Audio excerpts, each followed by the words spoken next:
Yes, 6 minutes gone after the hour of 10, and we are live on Zimnet Radio. This is the Men's Corner Show. My name is DJ Sodza, broadcasting live from Humberside Studios in the United Kingdom. The sounds of Jordan Chataika, Atina Musha, Apano Pangeka. This is not our home. Our home is somewhere else, because on this earth it's a journey between Makorokoto, congratulations, to Tineurombo, condolences. As we gather today to commemorate or even to celebrate the life of President Morgan Tsvangirai, who sadly passed away yesterday in South Africa there. Some might wonder, what's so special about this man? What has he done for Zimbabwe? And I tell you what, myself, I was oblivious to it. But last night, when the news came about, I went through Twitter, I went through Facebook. I tell you, Zimbabwe, there are some people that I've known for a very, very long time, and we laugh, we chat, we share, our experiences and all that. I rang a couple of people yesterday just to see how they are and to just say condolences, because I know how close they were to Morgan Tsvangirai. It breaks my heart to hear. It breaks my heart to hear, someone with, the same age as my dad, literally crying on the phone, and I'm thinking, wow, was this how Tsvangirai was loved? How good was this man? And what legacy has he left for us Zimbabweans? Now, I've got a challenge for all those in the MDC. How are you going to take the baton and go forward with it? Now, this is the man who started the relay. And I'm told that on a relay, the first one is the most important guy because he is the one who open up the gap for the rest to just finish off. Who is going to finish off? Now, today we just want to maybe for some of the people that were like me, didn't know how much this man was loved back home in Zimbabwe there. Antikuziwa wapeve maswera sei? Ndasara DJ Sodza.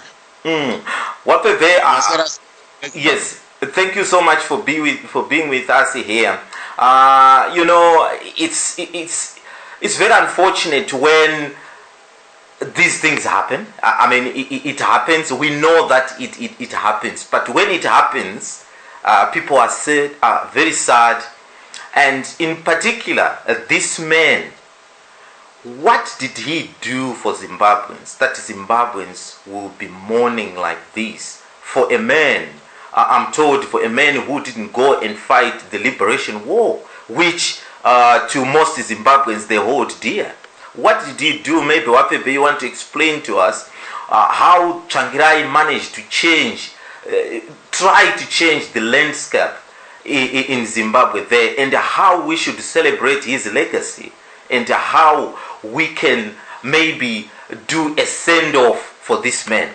I'm lost for words here. Try and tell us. Yeah, I think I'll have to gather courage again in my morning spirit. But I think it's very important that in the midst of mourning, we also celebrate what he has done.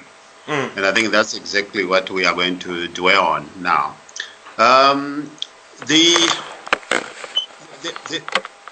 politics, sort of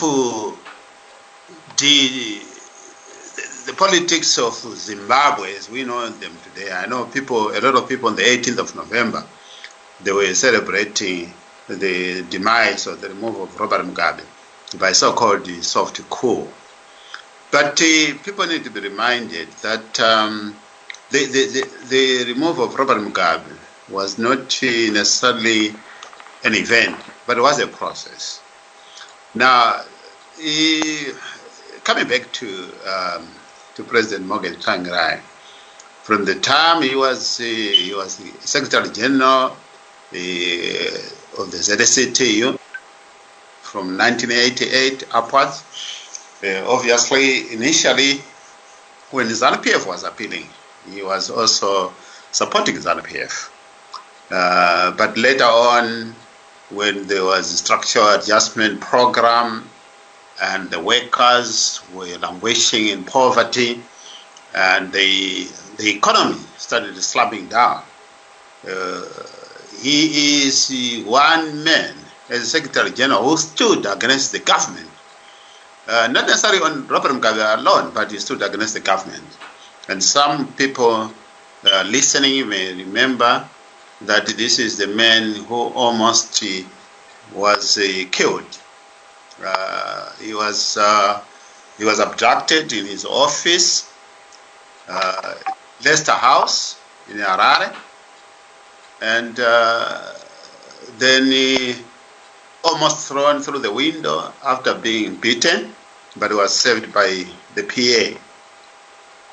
Edith. And it didn't end there. Even after that, okay, there were international condemnation. The ZSCTU with other civic groups by 1999 decided to come up with the People's Convention. The People's Convention brought about a lot of other organizations, civic groups, academics, and other individuals to look at how they would do. Initially, it was more of a pressure group to look at how they would add a voice to the government so that the government can actually look at improving the welfare of the workers, the welfare of the people. And when that didn't work out, they went back to the people. So this is a man who actually at a very early stage of the formation of MDC believed in democracy, believed in participation and also consultative process. So eventually the convention came up with a blueprint of forming a political party in the event that the government did not listen to the demand of the generality of the people. And at that point, Morgan Tsvangirai was the Secretary General, and because of his astute and charisma, he was also tasked as the Secretary General of the movement. And then Gibson Sibanda was the president then. Then what followed then was that the government refused, and some of you might remember when the government said, don't hide behind a pressure group. If you want to form a political party, then form a political party, and then we'll meet you at the ballot box. And eventually what happened is that this was then taken back to the people, and the people convened, and all stakeholders decided that let's form a political party, which then ushered the formation of MDC in 1999. Now, even in terms of the slogan Chinjama Itiro that today has become viral, and also the open hand that people associate with MDC, Morgan Tsvangirai was also instrumental in the decision process, including the name itself from MDC. A lot of names were actually put across, including initially we almost called ourselves New Alliance, which again was shut down because it was not impressive. Then Alliance for Civic Organization, then it was not political enough, and then eventually the word MDC, Movement for Democratic Change, was adopted.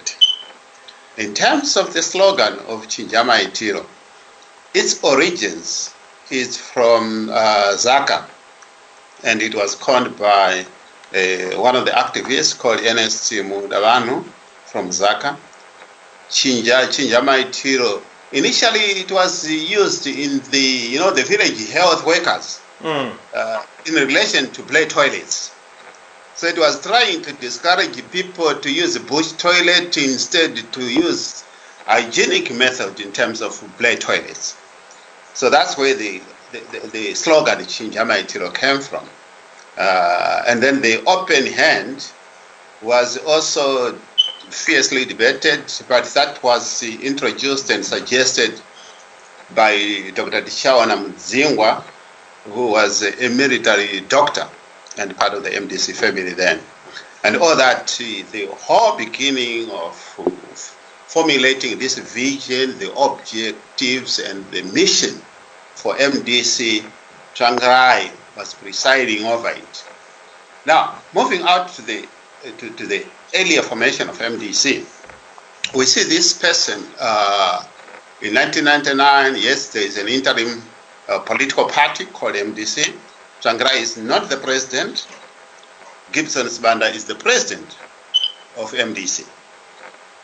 And then 6 months down the line, we are facing a decapitating election with Robert Mugabe.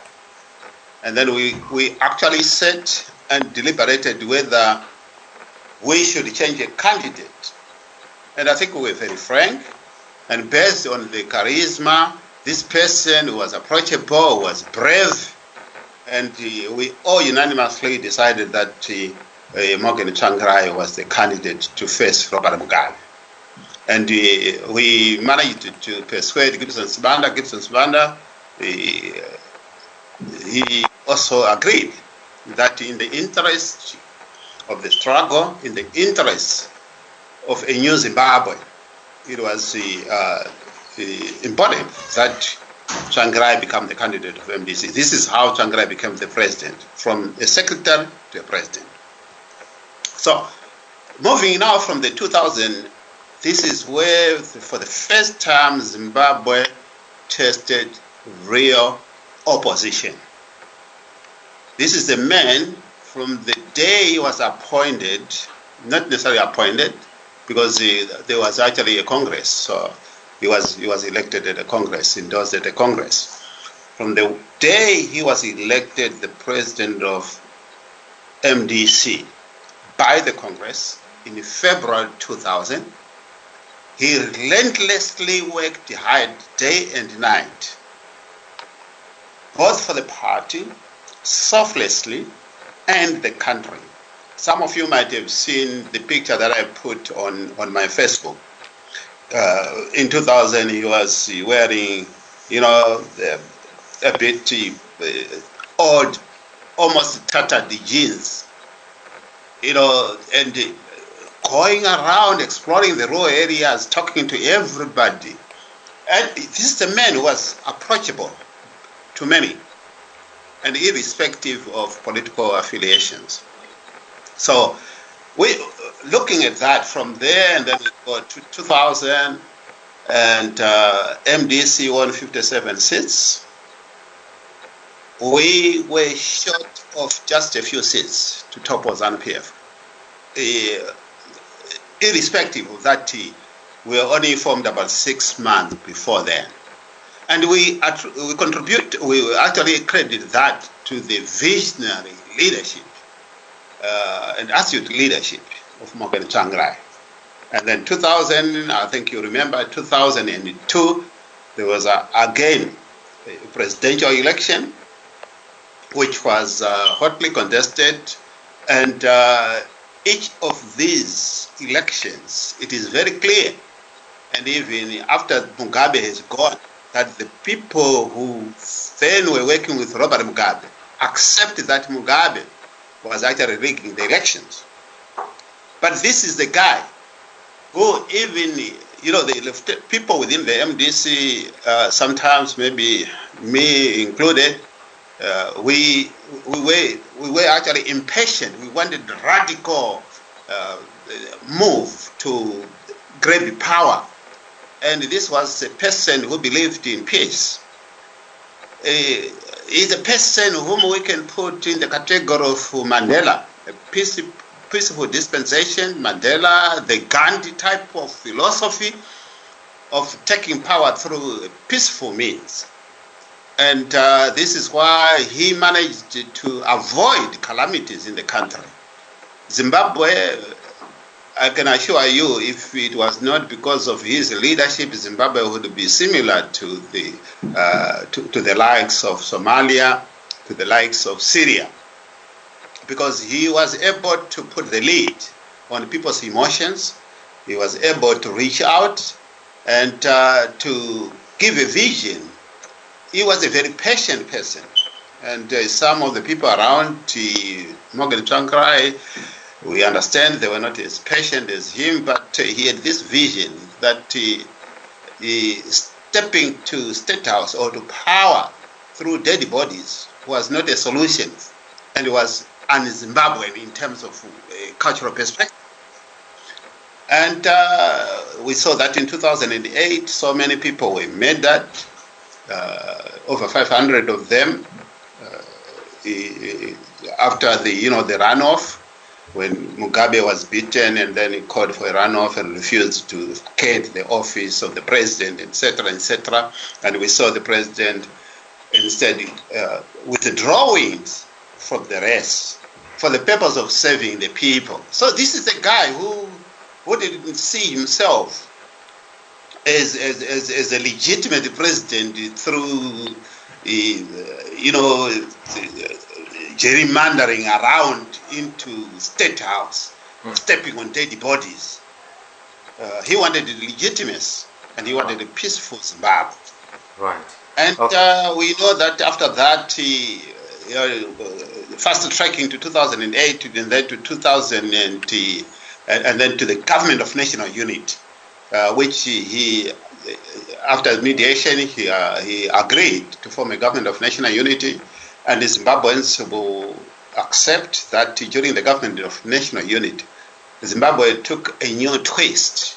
And the new twist that people benefited during the government of national unity, it was specifically because, yes, there were two parallel governments, but you find that the ministries that was administered by President Morgan Tsvangirai performed very well. For example, the finance under DT, the ICT under Chamisa, under Mangoma, the energy, etc. it was not those individuals that they were clever enough to deliver.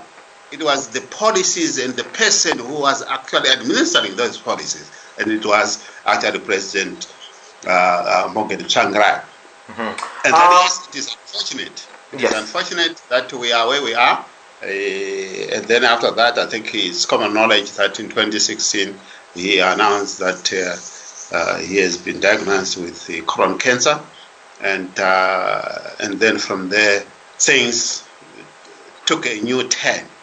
And it has never been the same again. And it is a dark chapter, both for the MDC family, for the opposition politics, for Zimbabweans generally, and for the entire world that believes in peace and prosperity. But there is quite a lot that we want to talk about Morgan Tsvangirai today. We've got others on the line, but I also want to read some of the messages that are coming through. Now, Zimbabwe, if you're out there and you want to get in touch with us, please do. All you have to do is quite easy, really. You just send me a message on WhatsApp. And again, let me repeat my WhatsApp number here. It's 0798 4455 349. That's 0798 4455 349. Please send me a message. Tell me if you want me to say your name out. You can write it there. My name is blah blah DJ. You can mention my name and your message below about the sad news that we received yesterday from South Africa. But anyway, I've got a very important notice here.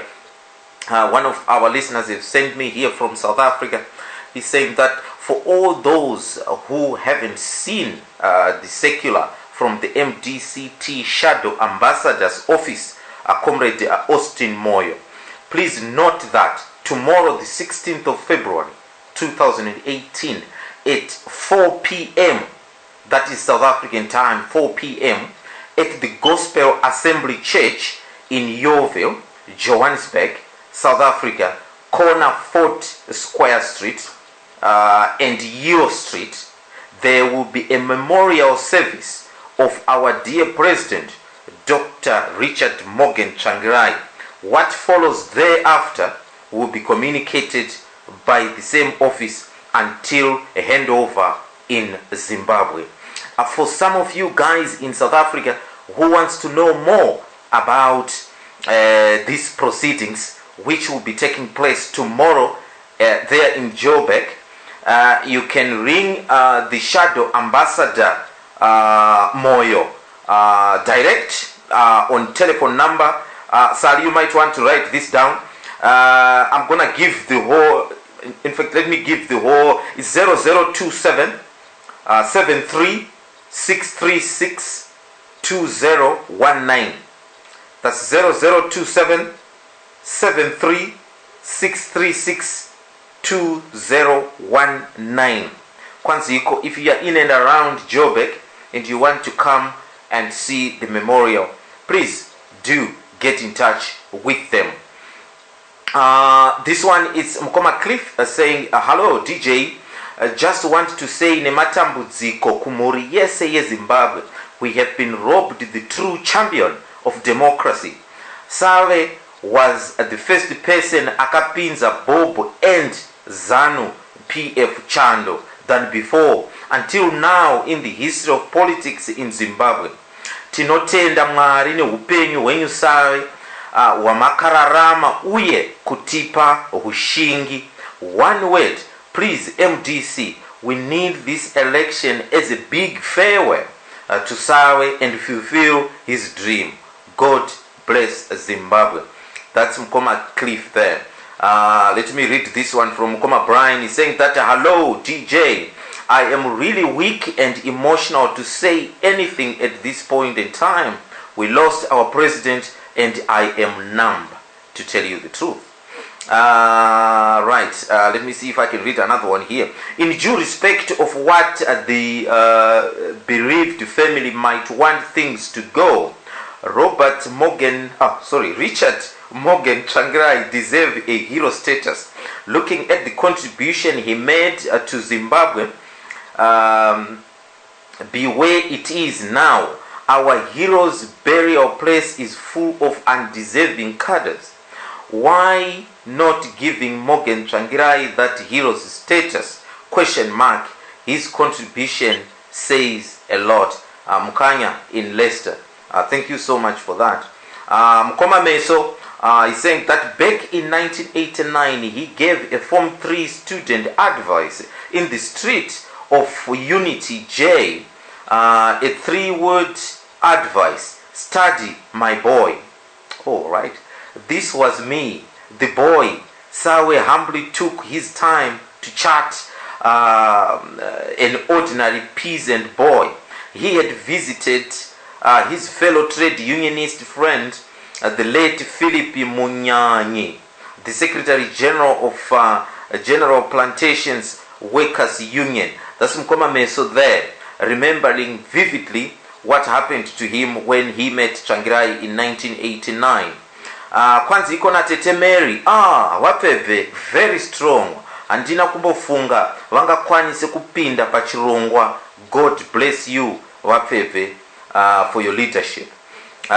This one is saying that this one is Mkoma Jabu, anzi baba Tsvangirai wakati vurira nzira chasarira isu kufamba nekupedzisa basa ravakatitangira.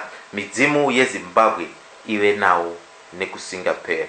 Right, keep your messages coming, guys, and I will share your messages here with the rest of the people. Right, I want kuti ndimbonzwewo kuna tenda kunani Sally. Yeah. What would you like to say, Sally? I know that you know a lot of people that are very sad. What message have you got for them?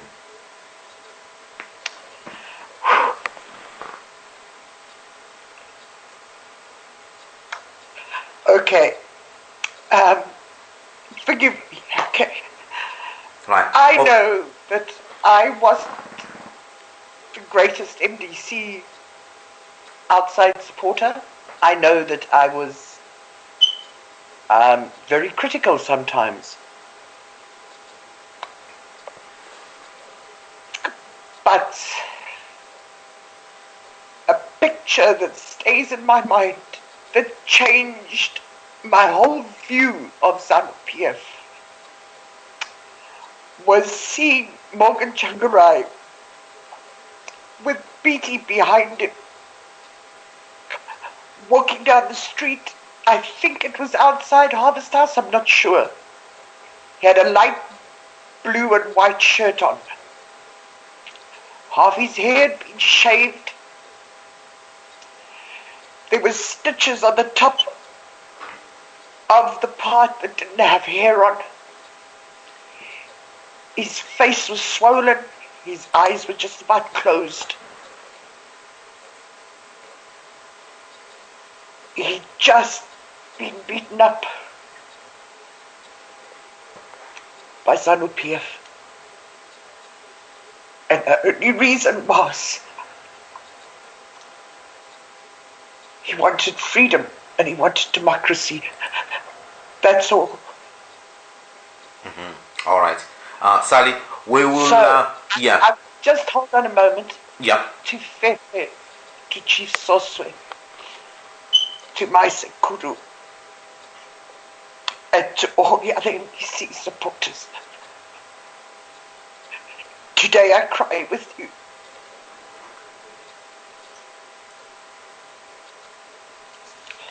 Okay. Right. I'm finished. Okay. Thank you so much, Sally, for that. Right. Zimbabwe, if you're out there and you want to call in as well, please do call in. Zimnet Main Radio is my Skype ID here. If you've got any words you want to say to the Tsvangirai family, to the supporters of Tsvangirai, because I never knew how much people were so much attached to this man until yesterday. I'm admitting it myself. I thought it was just, but people are so emotional about it, and they are thinking that they lost someone that they could have, they were always relating to. especially for those guys who saw the beatings in Zimbabwe there. But anyhow, I want to go kuna Sisi Rosi in America there. Sisi Rosi, you have been on the trenches yourself with the MDC, shall we say. What do you want people to remember this man? Can you skip me for a minute? Can you go to someone else? Okay, that's fine. Mkoma Wilbert. Hello, sir. Mkoma Wilbert, emotions are running very high. Myself, I didn't realize it. But like I said, I've got some friends that are in the MDC back home and even here in the diaspora. When you talk to them, there was a picture that someone sent to me with Tsvangirai really in a very bad state there in South Africa with I think it was a nurse that was looking after him. I kind of restrained from sending that picture off because I saw how much emotional people were out there. But do you understand why people would be so emotional about this? How are you going to remember Tsvangirai yourself? Was he like a hero, like what people are making it to be? Or maybe people are just overreacting because of someone dying? What's your take on this, Mkoma Wilbert? I think many people were inspired by Tsvangirai, and I was speaking to somebody. We were arguing this evening actually, and they were saying that ZANU-PF should award Tsvangirai hero status, and I think it would be appropriate if they did. But if they don't, I was telling that person that we should remember that Heroes Acre in Zimbabwe has lost its value completely. In Julius Caesar's William Shakespeare's Caesar, you talk of the bad, the evil will be entailed with their bones, and the good will live on, or rather the other way around. But in Zimbabwe, because of our twisted logic, the evil that some of those people who are at Heroes Acre have been entailed with their bones, and the non-existent good has been trumpeted from the hilltop, making them heroes. I think the status of hero has been lost completely in Zimbabwe, and I would honestly tell any Zimbabwean out there, that if Tsvangirai, they don't make him a hero, I personally would say it doesn't matter, because it's not what ZANU-PF says that makes somebody a hero. A hero is what you did. You can show by your deeds. And a lot of people who are at Heroes Acre today, I mean, it's ridiculous actually when you look at Zimbabwe, that Zimbabwe is in an economic mess because of the decades of mismanagement and corruption. And so many people have been murdered for no other reason than that they were struggling for freedom. We are looking at over 30,000 in 38 years. That is unbelievable. And yet, with all that evil, we still have got this unbelievable number of heroes. I think I wouldn't be surprised that Zimbabwe, in its 38 years of independence, we have created more national heroes than the British have created in the last 400 years. We have got all this swarm of heroes, and yet during that period, things have gone from bad to worse. And here comes along somebody who really genuinely wanted to change the situation and is not declared a hero. I honestly would say the hero's status has been completely twisted around. So people should not be bothered by that. If you believe he is a hero and you believe he has done a lot of good stuff, that makes him a national hero. It's not what ZANU-PF says that makes you or anybody else a hero or otherwise. That really was my message to that colleague. He's an MDC supporter, or they've been all his life, actually. So that would be my message to all Zimbabweans listening out there too. Aiwa. Thank you so much, Mkoma Wilbert. But Mkoma Wilbert, can you understand how some people might be very emotional today? I think let's be honest. Death is not always easy, you know, and in this particular case, you know, when you like Tsvangirai's position, you will have inspired a lot of people, a lot of following, and a lot of people would have been looking to you as, you know, help us get out of this mess. And we are in a mess. And therefore, then for him to die and the mess is still there, there's bound to be a sense of panic as well that, you know, are we ever going to get out of this mess? So I can understand it. I can relate to it. And my only hope is that, well, you know, hopefully there will be somebody to emerge to take the struggle forward, because I think Zimbabwe needs saving now more than ever before. The mess that the country is in today is worse than it was in 1999 when Tsvangirai came on the political stage, and it definitely cannot continue. We cannot have a situation when three-quarters of the people are living on $1 US dollar or less a day. That is totally unacceptable. Right. Okay. Thank you so much, Mkoma Wilbert. We'll come back to you shortly. Ndirakwenda pana Mkoma Benford. Mkoma Benford. Yes, DJ Sodza. Makasimba here Mkoma Benford nematambudziko ka? Matambudziko anoonekwa DJ Sodza.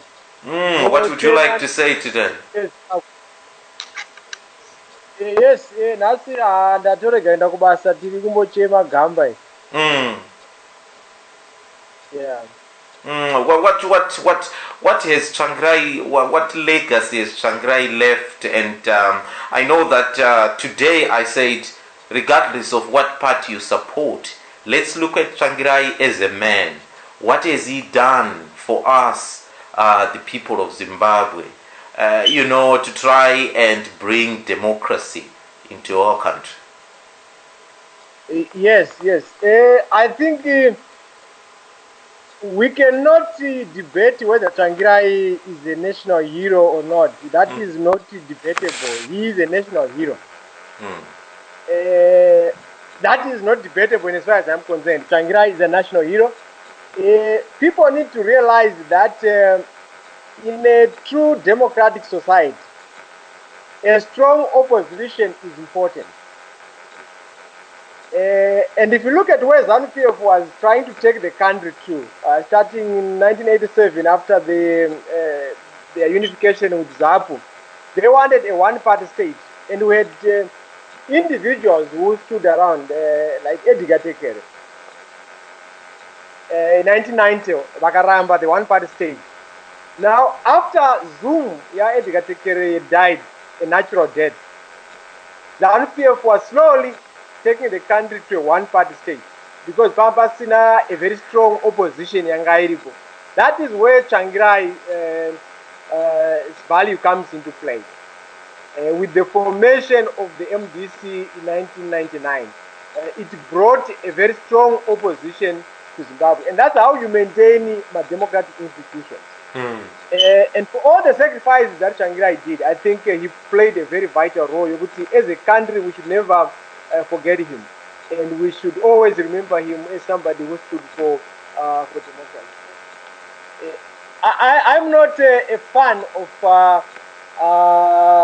MDC, as of now, but I recognize the role that Tsvangirai played for our country, and Wilbert went at length to try to discredit the National Heroes Acre as is currently portrayed by ZANU-PF.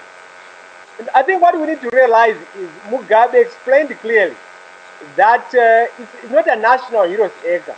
It's a ZANU-PF national heroes acre. If you remember, Mugabe said, makomo akawanda, you can also have your own mountains, mozvisira maheroes enyu.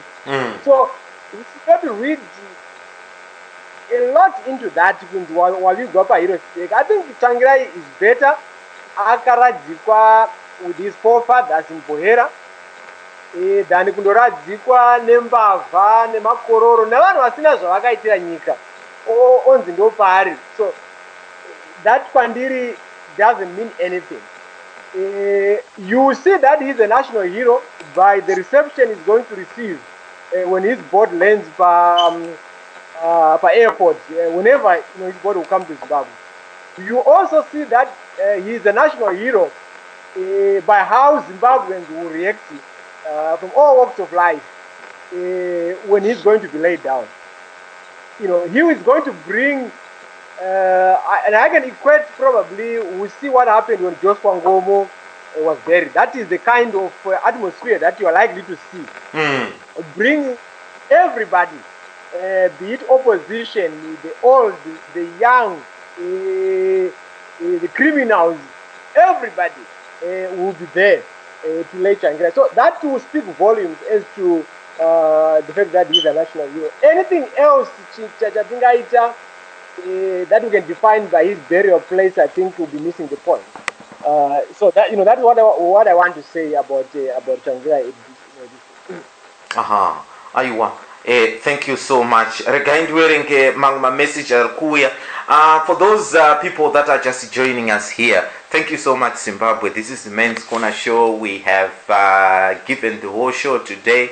For well-wishers out there, if you've got anything you want to say about Morgan Tsvangirai's life, and what he has done for the country, and maybe what the MDC should do now, and what kind of a send-off does this man deserve? Are you one of those that are saying that really he is a national hero, therefore he should be buried at the National Heroes Acre in Harare? Or you're one of those people like Mkoma Benford here, who is saying that he will be better off buried with his ancestors in Bohera, and forget about the National Heroes Acre, where we have got thieves and all the rest of it buried there. And maybe Tsvangirai had said before his death that he doesn't want to be buried there. Who knows? Maybe the family knows better. And someone was telling me that with the way they conduct things at the National Heroes Acre, this has been it's a ZANU-PF institution, that where you go there, you see that the president will lead the burial. Now, can you see Mnangagwa leading the burial, giving a speech at the burial of Morgan Tsvangirai? And on top of that, can you see police band playing and saluting Tsvangirai's body at the Heroes Acre? Things like that. So people were saying that really this man is better off go to his ancestors in Bohera. But what's your take, Iwewe, Kwauri Koko? We're getting a couple of messages coming through. This one is coming from Tete Aubi Matarutse there in Germany. Kwanziko, thank you for listening, my sister. Kwanziko, all Zimbabweans who hoped for democracy needed Tsvangirai. Whatever party they support, we needed him to make it cross the finish line of elections, especially after everything he went through. He was the most trusted man in Zimbabwe.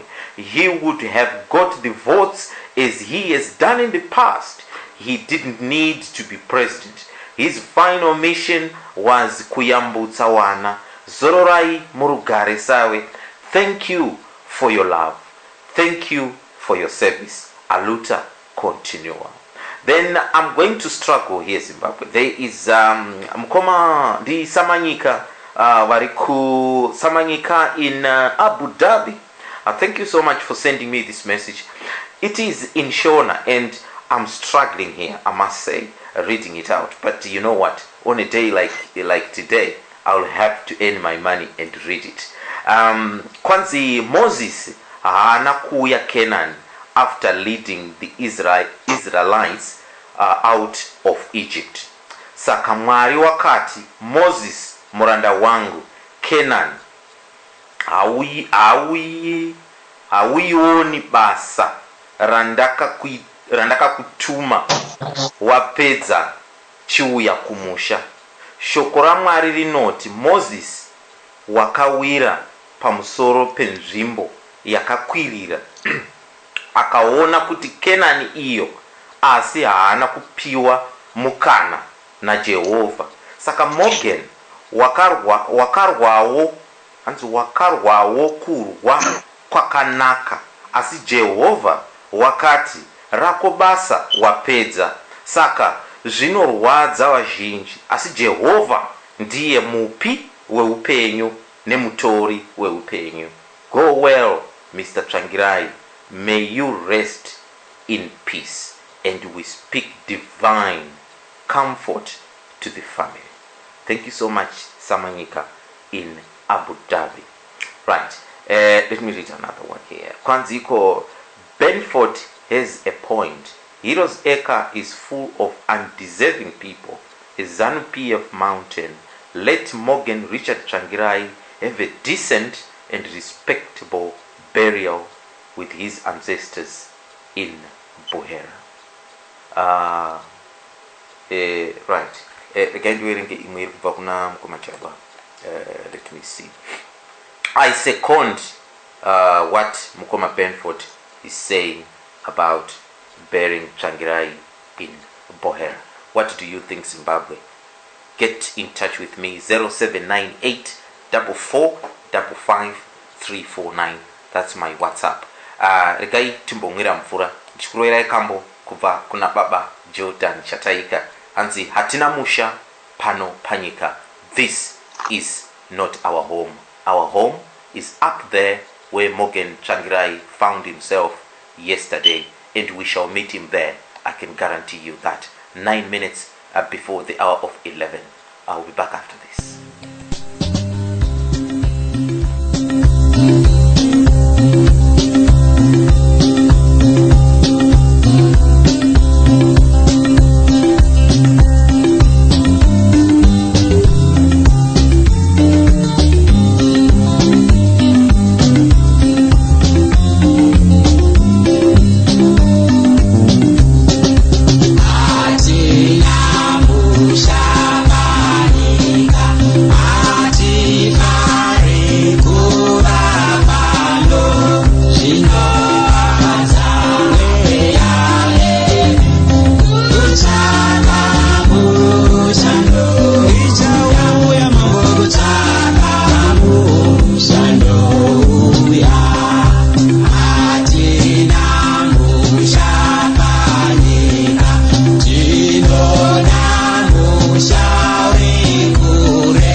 about your business. Advertise with Zimnet Radio.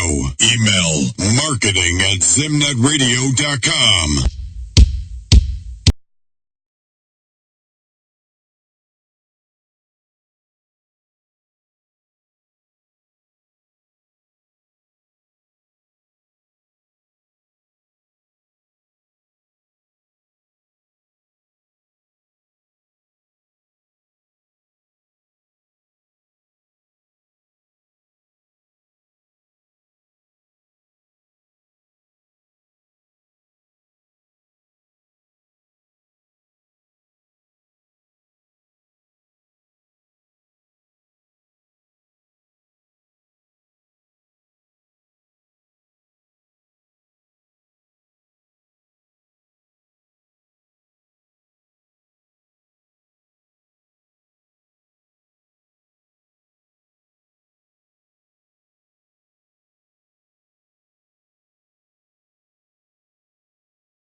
Those later Zimbabwe, thank you once again for choosing Zimnet Radio and for listening right now. My name is DJ Sodza. We are live from the Humberside in the United Kingdom. This is your number one internet radio station, Zimnet Radio. We are just kind of, trying to get to the bottom of what now for Zimbabwe. What is Tsvangirai did to Zimbabweans. A lot of people are sending in their messages, of condolences and strength to other members of the country that are absolutely devastated. I underestimated the man, I must admit.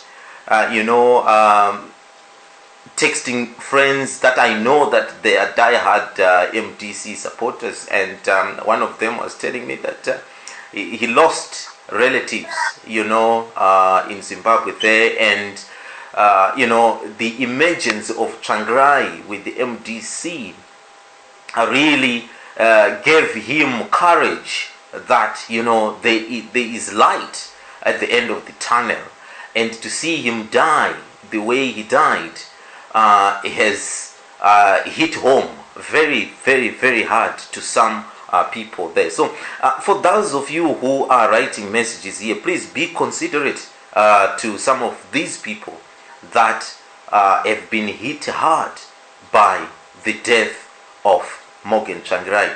What we know at the moment is that he is not going to the Heroes Acre, but rather he will be buried in Bohera, kumusha kwake.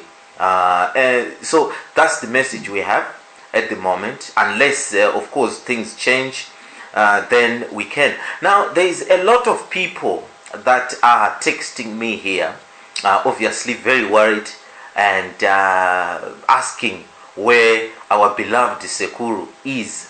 I'm not at liberty actually to disclose it, but I'm sure Sekuru won't mind me saying this. Actually, Sekuru flew to Zimbabwe over the weekend, and little did he knew that this was going to happen yesterday. But when this happened, I tried in vain to get hold of him. When he is in the UK, he's a phone call away, and he always answers my phone. He's a phone call away, and I tried to ring the phone and he's not answering, and I was wondering, the phone is off, what's going on? Then I had to catch him through other means, and I managed, and he told me he was in Zimbabwe, but he was very, very, very devastated, I must say. I've never seen him like that.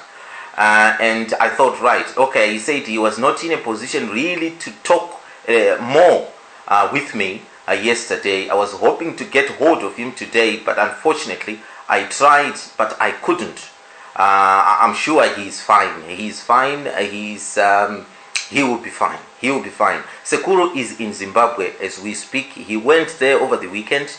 I don't know why he went there, but he's a man who goes and see. We were there last year with him, but he goes and comes back. So he is in Zimbabwe, but he didn't travel there because of the death of Morgan Tsvangirai. He went over the weekend. But anyhow, he is fine. For those that are asking for Sekuru, is absolutely fine. This one is saying that DJ, please withhold name. Thank you so much. Mkoma will do that. Or Ndisisi, I don't know. I think Morgan Tsvangirai transformed from being an individual to an institution. Save, the big river, is an international icon. I didn't expect people in MDC could have the naivety of squabbling when the world is mourning an icon like Morgan Tsvangirai. If possible, play Ndarangarira Gamba by Simon Chimbetu in memory of Save, President Tsvangirai. Alright. Guys, are you understanding that message? Maybe shall I read it again? I think Tsvangirai transformed from being an individual to an institution. Save, the big river, is an international icon. I didn't expect people in MDC could have the naivety of squabbling when the world is mourning an icon like Tsvangirai. If possible, play Ndarangarira Gamba by Simon Chopper Chimbetu in memory of Morgan Tsvangirai. Thank you so much, my brother. I shall endeavor to do that. Now, for all those asking for Sekuru, I think I've answered that. I'm sure he won't mind me disclosing that to you. Right. Thank you so much, Zimbabwe. Tete Rosie, are you still there? Yes, I'm here. I wonder if I'm here. Yeah, I wonder if you've got the strength to say something now, please. The one thing I can say about Morgan is the time that I have known him, to me, I didn't even realize I looked up at him as a father figure. We used to argue. And one thing, and I always thought I was a stringent Democrat, and the things we used to argue about mostly was some people around him. And I would say, this about this person, and they've done this and that. Why can't you just kick them out? And he always used to say to me, we can't do that. MDC is a democratic party. I cannot just go around kicking people out. People must be voted in or voted out. It's not my job to kick people out of the party. And I used to always say, how can you do that? And would argue over that. And I realized later that this man was a real Democrat, a hardcore Democrat who believed in everybody, even people who had done bad things to him. He wanted to see something good in them, or wanted to believe there was something good in them. And I really hope, for his sake, I hope the MDC continues on a democratic path where they go to Congress. Not this people just deciding that someone is a leader. That's not what he would have wanted. I know that for a fact. He would have, because even when he got sick and everything was going on, and there were some people who were pushing him to appoint a leader. He said, the party does not belong to me. Congress will decide. He refused. So, I think to honor him. Right. Okay. So I'll help you out there, Tete Rosie. What you are trying to tell us is that this is a man that you have known for a very, very long time. and this is a man that people were making mistakes in the party, but you'd say, right, can you fire them? And he wouldn't. He was a true Democrat. Now you're telling me that he was cornered to name a successor, but he said no, people should go to what you would like for people to uphold that democracy. And those in the MDC, whatever, I'm sure you're listening to this, that people would like to see your party go to Congress and choose, in fact, elect a president there. Not people sitting behind the table and say, right, you are now the president, you are now the president. Tsvangirai wouldn't have wanted that, would he? Wapebe? No. I think there are two issues there, which must be seen in their distinctive format. Firstly, acting, you can appoint somebody to act, but you cannot appoint somebody as a president or as a leader. Those are two different things. And I think he would have wanted, because he was never appointed as a leader anyway. He was a person.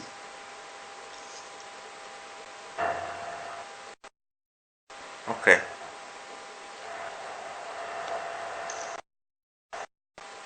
Are you still there? Yes, I am. Saka, is this going to happen in the MDC that you are going to Congress and elect a leader? Indeed. Within our MDC constitution, which is section 9 of subsection 1, it stipulates very clearly that in the event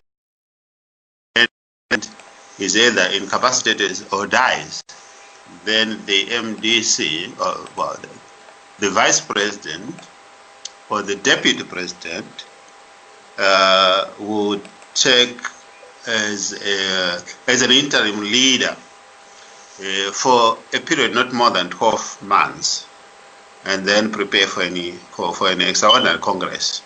So that is coming, and that will have to be done, and that is the Constitution.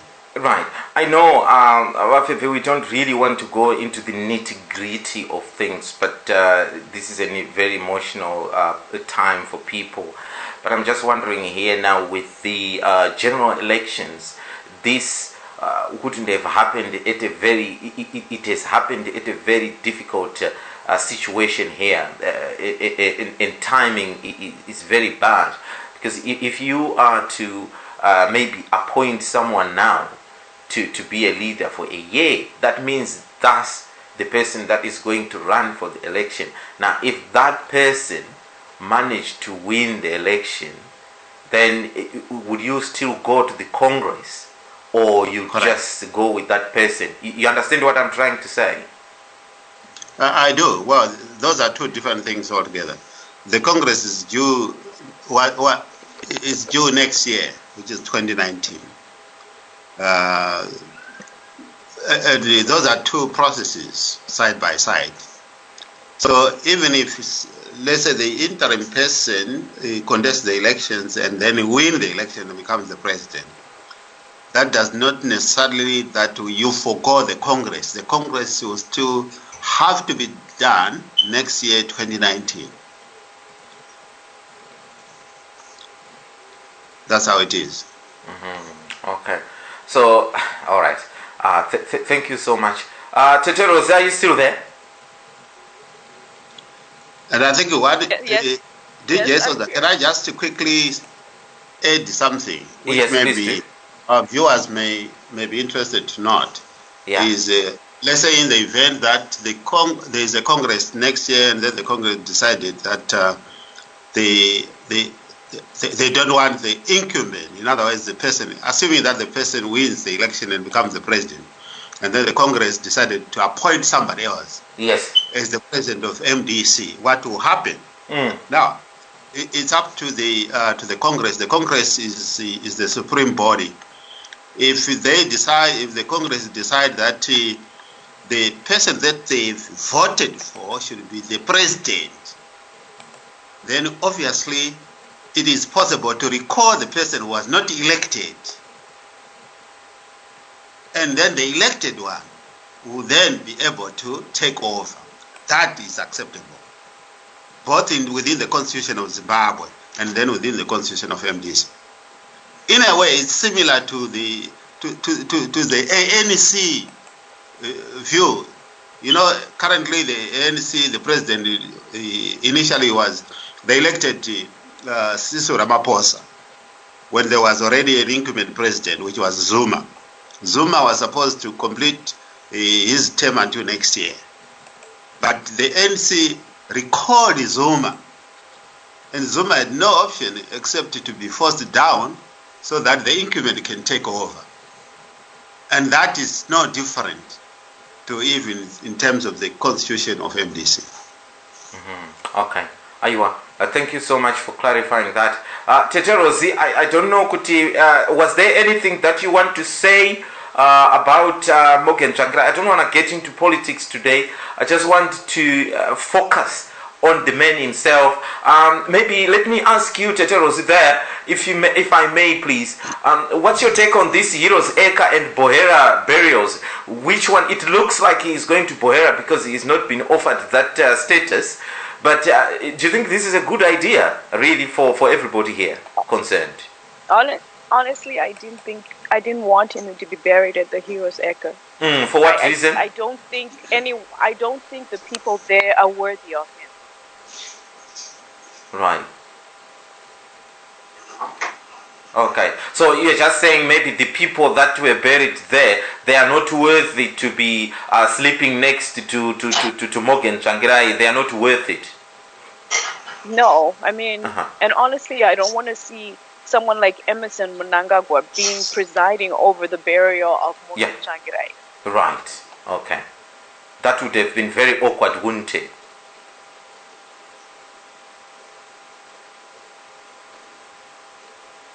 Right. Okay.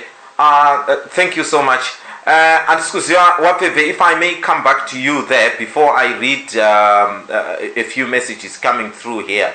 Anything else, Wapeve, you'd like to say about this man? I know when you spoke earlier on, Ndakukatai, maybe you had a little bit more you want to tell us about him? Yeah, I think maybe what I can reflect is the whole night I didn't sleep. I was even equally shocked with how popular the man was. I had calls from all over the world. People, conveying their condolences. And I can also maybe share with our listeners that the diaspora community here in the UK is overwhelmingly proposed, although we were already putting in place such a sort of a program that we convene a memorial for all Zimbabweans, so that they are able to come together and reflect on the good work that President Morgan Tsvangirai did with Zimbabweans and across the board. And I've heard calls from various political parties, including people from the churches, people who maybe have never even dared to come near a political party. And I think it speaks volumes of what this man that we are talking about inspired a lot of us Zimbabweans. And I think I was off air, I was also sort of reflecting. His last days, this is the man who actually didn't fear death.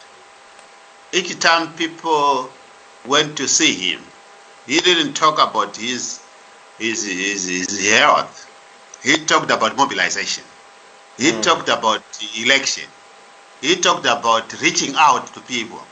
He talked about unity. This is the man. That's all he was worried about, not worried about his health. No. And each time it was like, I think some of it was reported that he always, each time he would ask about, you people, you must unite.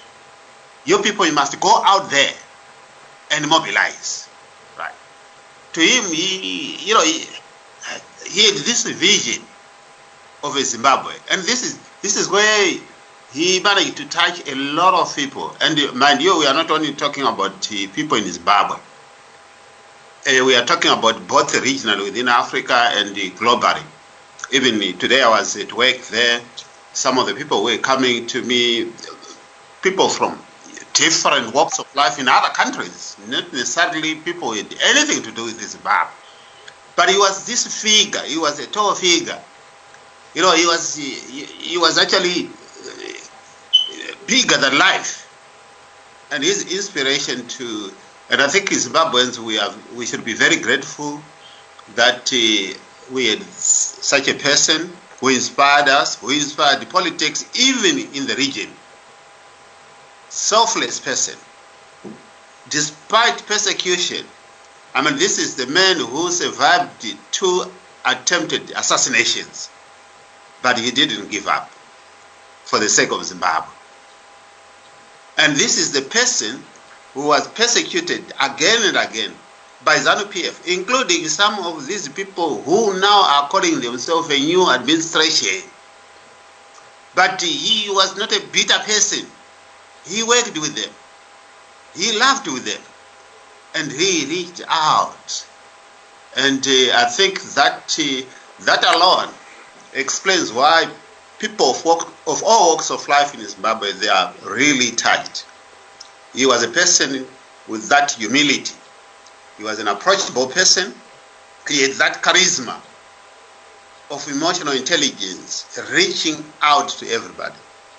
And I think we can do him good, a good send-off if Zimbabweans, we can unite. If Zimbabweans, we can reflect and focus on the vision that he started, and that is a vision of tolerance, and that is a vision of peace and a vision of coexistence.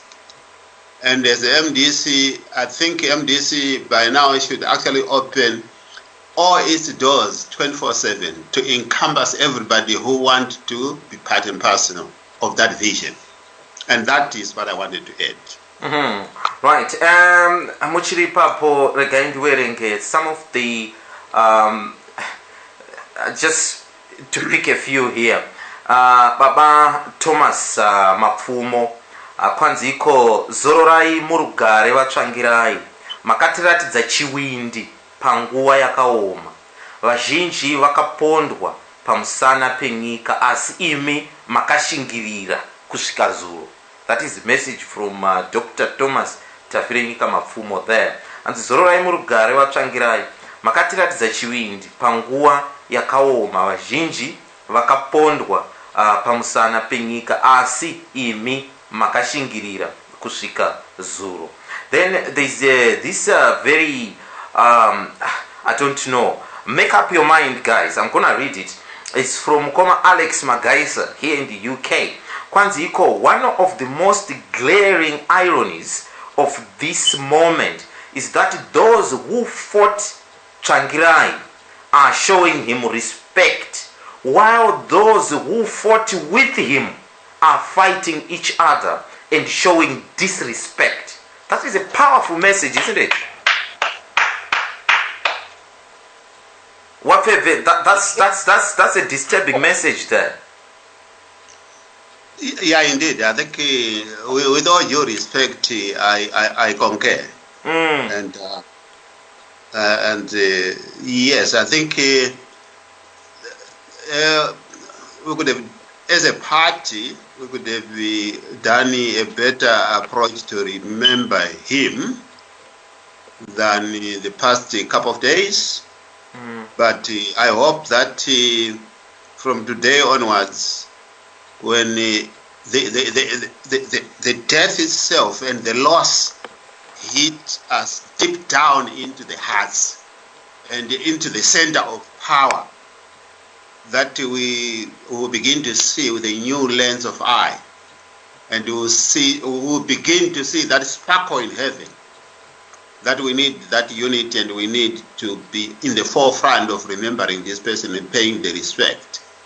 Not that those people who has been persecuting him remember him better than the people who like us who worked with him, and I think it's a good evaluation, and I can't dispute that. You can't dispute that. Then one of my colleagues here, Lance Guma, is also concurring there with Magaisa, saying that as the eyes of the world descend on Morgan Tsvangirai's funeral, we implore his family and party officials to control their emotions and not behave in any manner that tarnishes what we hope will be a fitting send-off for Morgan Tsvangirai. Grief should never be an excuse for careless remarks or actions. That's one of the messages coming through.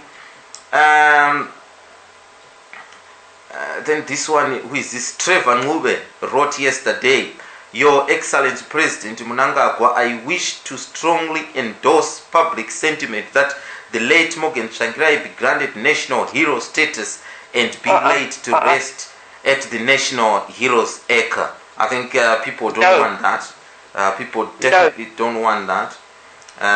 But it's not going to happen with the looks of things here. It's not going to happen. David Cotter. Whilst Morgan Tsvangirai undoubtedly is a hero of heroes and deserves this status more than most, it is unlikely that ZANU-PF will confer that on him. Generally, they confer that honor on those who believe in violence or the obscenely corrupt, and Morgan Tsvangirai was neither of those. So for that, he should be buried in Buhera. That's David quoted there.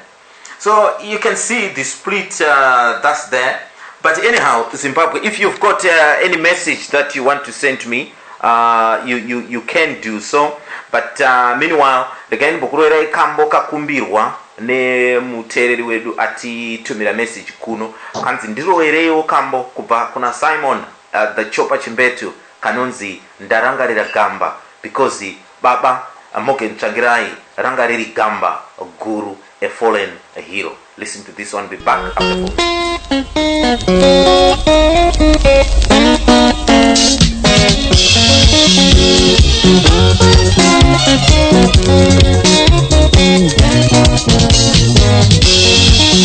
Ndarangarira musi watisiyaga mwana wenyu amai amire bakuwa yakoma andikangane wete.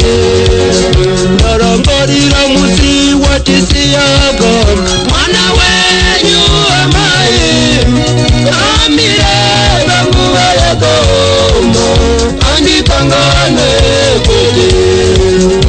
Akashetera nokushetera chiona ika comrade ininda venero baba chifuva inotopesana mupenyo shinga comrade.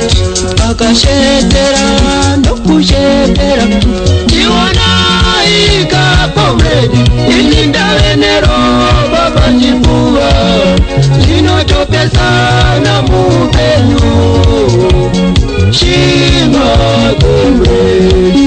Ndarangarira musi watisiyaga mwana wenyu amai amire bakuwa yakoma andikangane wete. Akashetera ndokushetera katanura ishikasha zangu zose muyende mberi neondo fambaye mabashinga comrade muchitizano zano.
And also to Zimbabweans worldwide.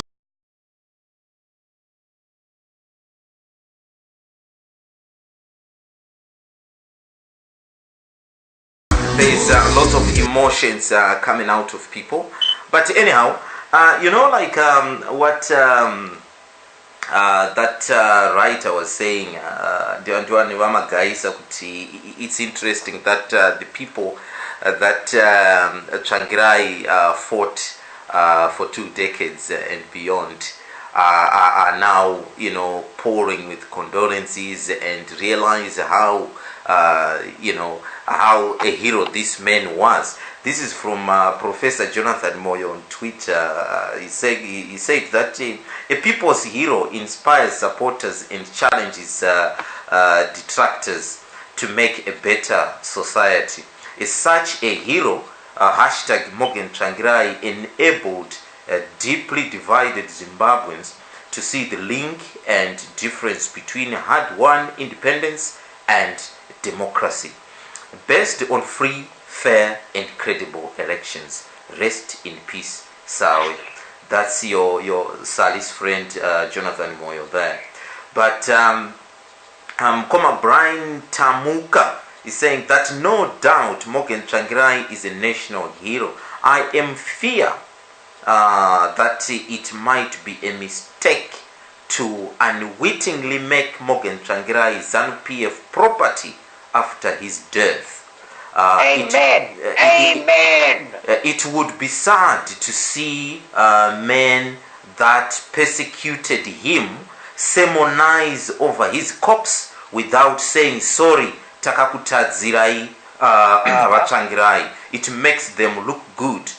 So Brian is saying Morgan Tsvangirai should go to Buhera and get buried there. Right. This one, Tete Albi as well. Can I say something quickly? Yes. Say something quickly? Yes, you may. You know why he belongs in Buhera? Mm. Because he belongs to the people.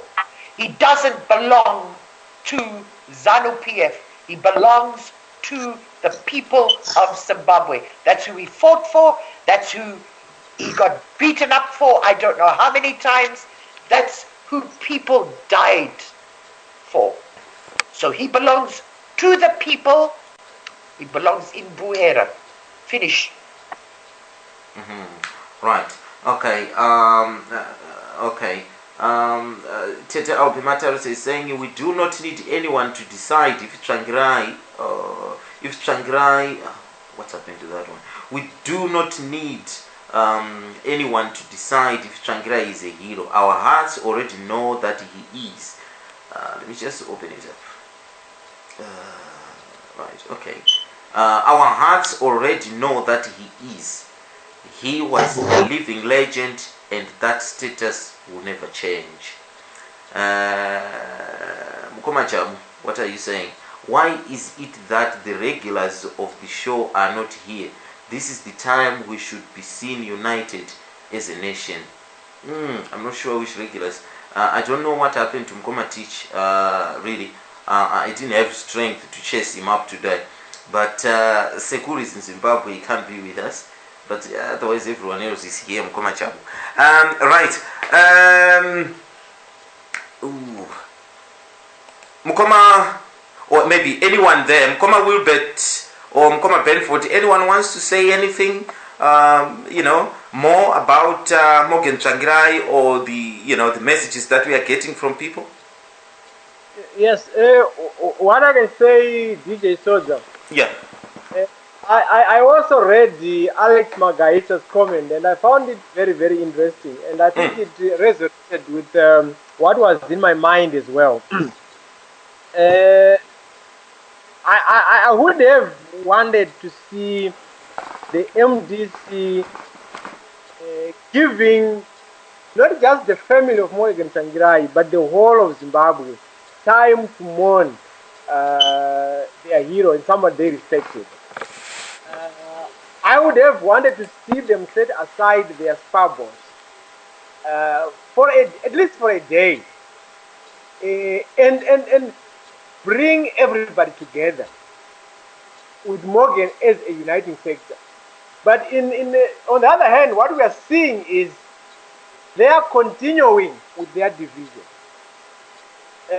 Instead of us seeing Mudzuri, Kupe, and Chamisa uniting, we are already seeing somebody declaring themselves, that they are taking over, the leadership.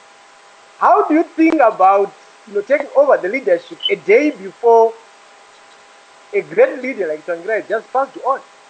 How do you even have the guts to hold a meeting about deciding leadership after you have, such an important thing, it just happened? I think these guys, for their desire of power, they are even sacrificing our cultural,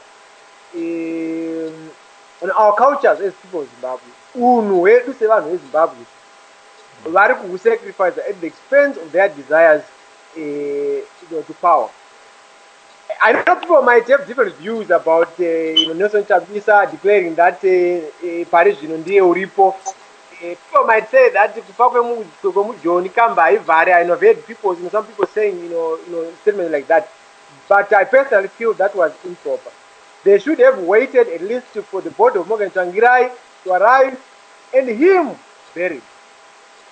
Mm-hmm. Then I wouldn't have minded the following day if they were meeting Yawo, declare, because then we know from that moment we need to, the party, activities need to continue. So I agree with Alex Magaisa. These people are continuing to fight, disrespecting Morgan, and for sure, ED so far he has shown a lot of respect to Tsvangirai, apart from the fact that he helped him taking my medical expenses. he continued to show that respect. Even Akafa, they've already assured them that they're going to meet mom, funeral expenditures and stuff like that. The only comment I can say, I think politically, ED is also missing an opportunity here as a president to show the world as a country that his government is different from the old. Okay? As a gesture, I think it would have been proper for them to accord Tsvangirai national hero status. Whether the family would have agreed to that or the people in MDC would have said, whilst we accept his national hero status, we are going to bury him in Buhera, would have been different. But as it is, I think they are missing a big opportunity to show the world that they are different admin and it's no longer business as usual. And they are choosing to continue with the usual. It's a missed opportunity on their part. All right. Can you get this one before I go? There, Konziko, most senior leadership in the MDC were meeting with Morgan's family today to make funeral arrangements and prepare body repatriation. Last we heard Mutsuri was leaving for South Africa to facilitate this important process of repatriation. When they discovered that Nelson Chamisa was having this meeting, it was too late and they decided to continue with the necessary funeral arrangements and mourning. The family is going through a very hard time and will issue their own statement later. When Chamisa was asked by the reporter why Mutsuri and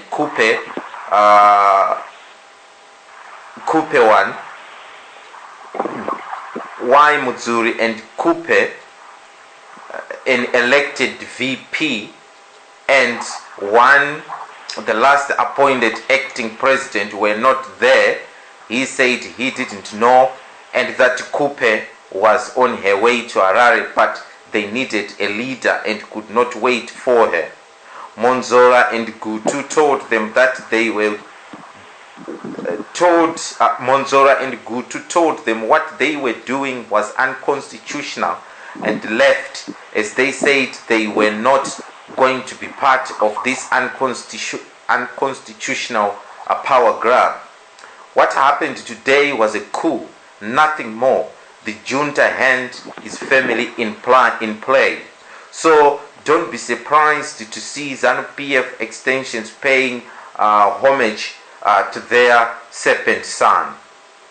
Labmo Ngube National Chair, Abednego Bebe National Organizing, Ian Makone, Teresa Makone, Treasurer General, Tokozani Kupe VP, Elias Mutsuri VP, Obed Gudu, party spokesman, all walked out.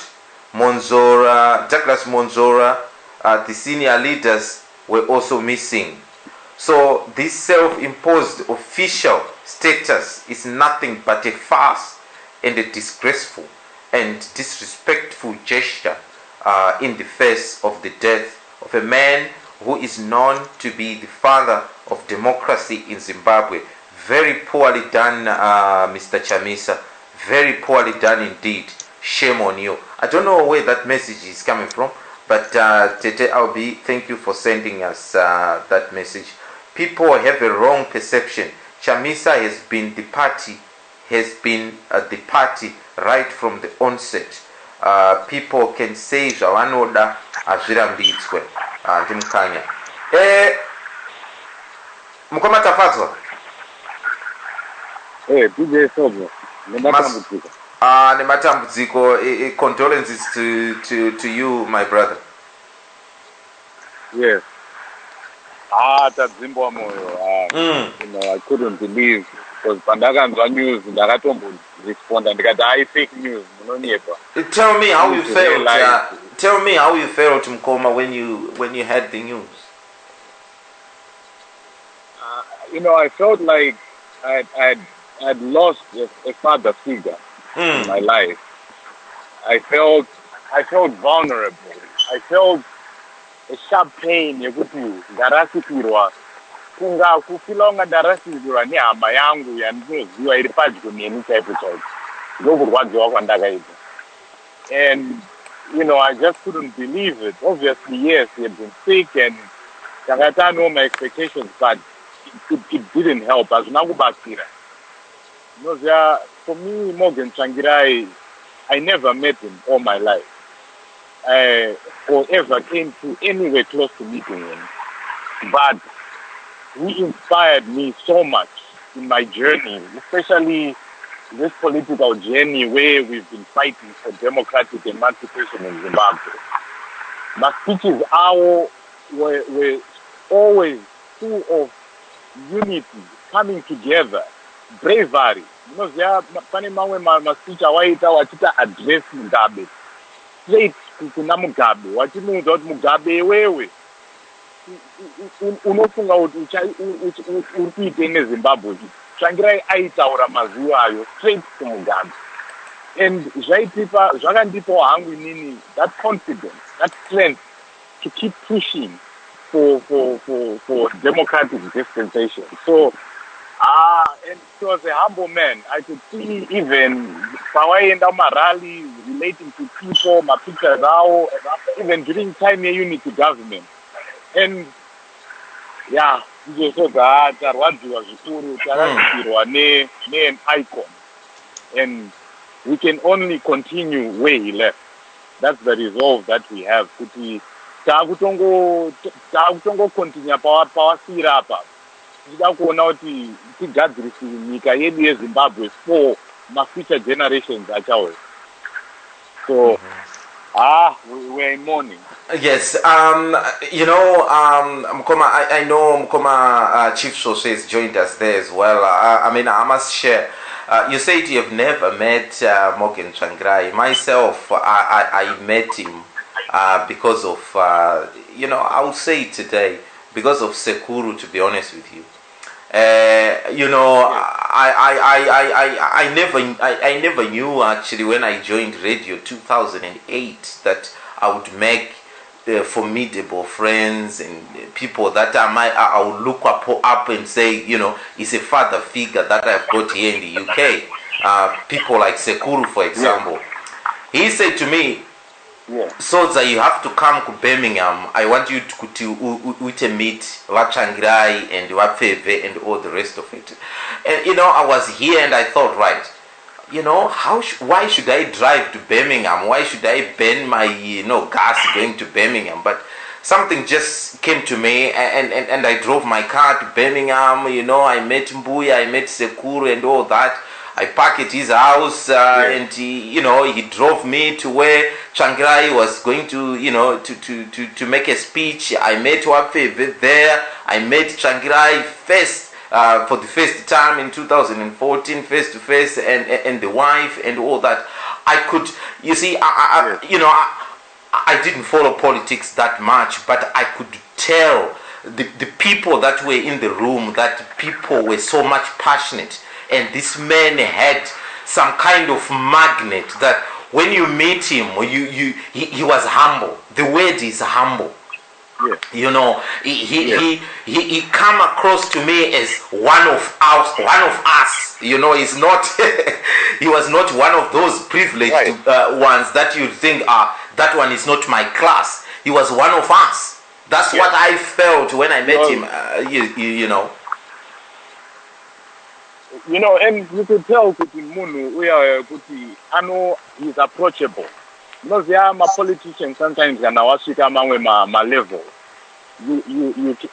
Or they become inaccessible, inapproachable. But with Morgan Tsvangirai, he was very accessible, very approachable, very relatable.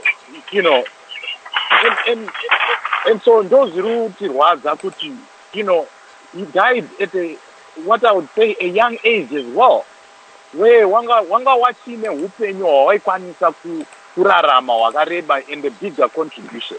Not that his contribution was not big at all; it's gigantic. But or maybe lived to see a free and fair election for the first time in Zimbabwe. Maybe that's what people are saying. Yes, ndozviri kutirwadza zvimwe zvacho. And DJ Sodza, bravery yawatsvangirai. Kurohwa kwawakaitwa nevanhu vezanu-PF waiwai. Kurohwa pane wambotaura picture yawo yawakatsemurwa hembe, treason case yawo, all of those things. And Mukoma normally have left politics. Yes. What I wanted to say is, well, Muri Papo, sorry, I wanted to say, Kuti, you see, this was a man that could fly to UK and claim asylum, and he would be living a lavish life in the UK. He would have flown to America and live a lavish life there with his family and claim asylum there. But this is a man who chose to, face the music and stayed in Zimbabwe, come what may. Yes, he stayed in Zimbabwe. He stayed in Zimbabwe despite the ironclad Ruya Mugabe. CIO, Sodza, Mapurusa, everything that surrounded Morgan Tsvangirai.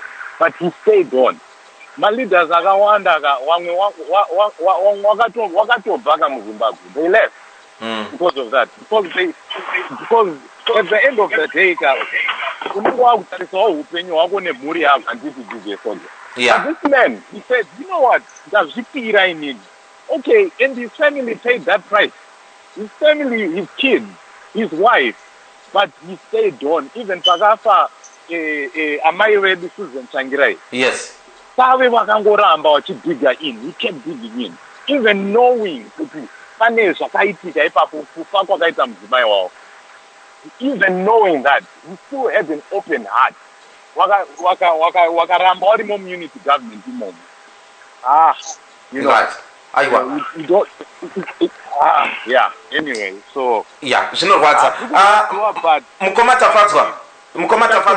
I want to continue taura na Mukoma Tawanda shortly, but I want to ask you this question that has been popped up a lot. Heroes Eka or Bohera, where his ancestors are? Bohera. Right. Okay. Thank you. Okay. He's still your hero buried in Bohera, right? Yes. He is our hero, our icon, the Shumba Zimbabwe. Okay. All right. Yes, Wafepe, go ahead. Just a notice, I've posted on Skype there a condolence which came from EU Parliament. Right. Oh yes, I've seen it. Yes. I'll read it in a minute. Let me just go kuna Zokora. Chief Sose. I know you are one of the first people to alert me, Kuno Kukuti DJ, this is what has happened. And I must admit, I was having dinner at the point. And I must say, you distracted me having my dinner, and it was so emotional. I didn't manage to finish my dinner because I just couldn't believe what had happened, even though I knew that Tsvangirai was not well. How did you feel, Chief Sose, hearing the sad news? DJ, again, Zimbabwe. We lost a hero, we lost an icon. Yesterday, when I heard the news, I could not believe it.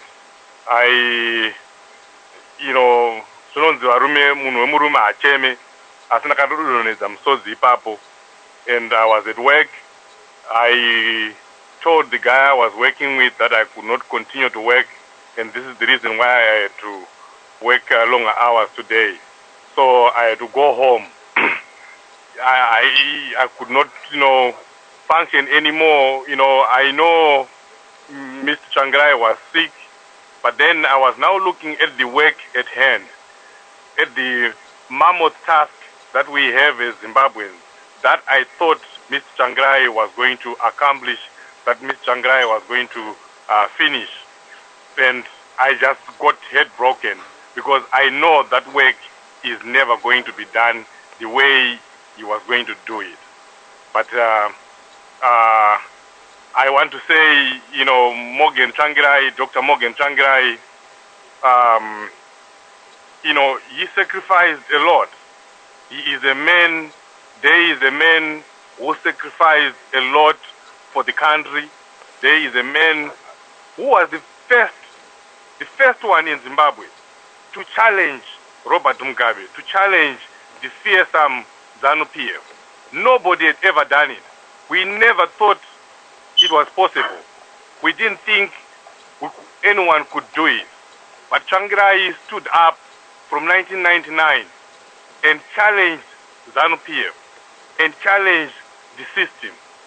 And he opened up, doors for everyone else.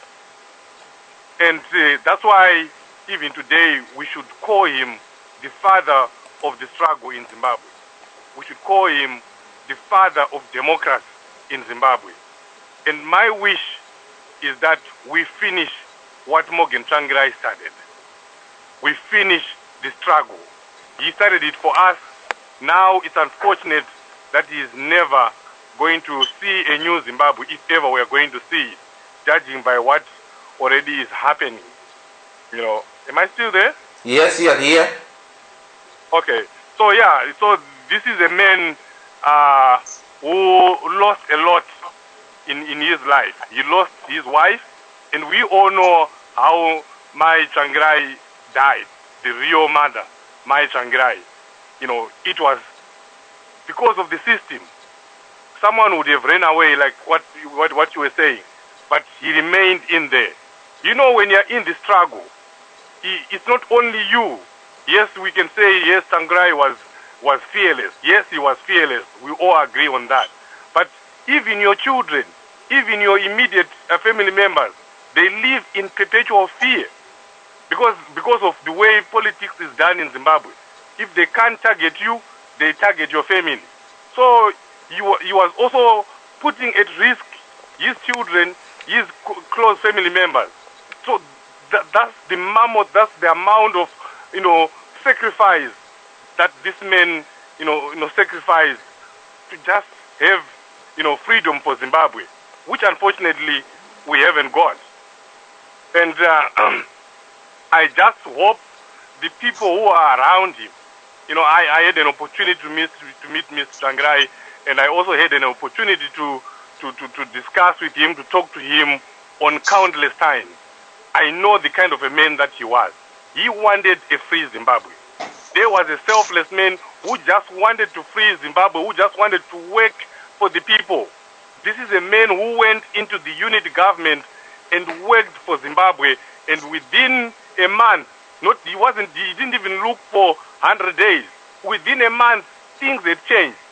Such was his authority, that you could make things happen because you could talk to people.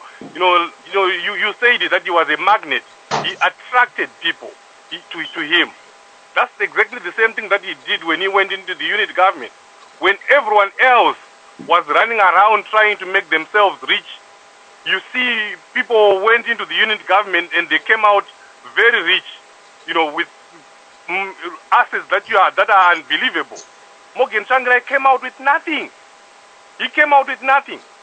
I am one of the people who can attest that this man was not even living a good life even immediately after the unit government, when others were living lavish lives, driving good cars, living in good houses, some of them having businesses.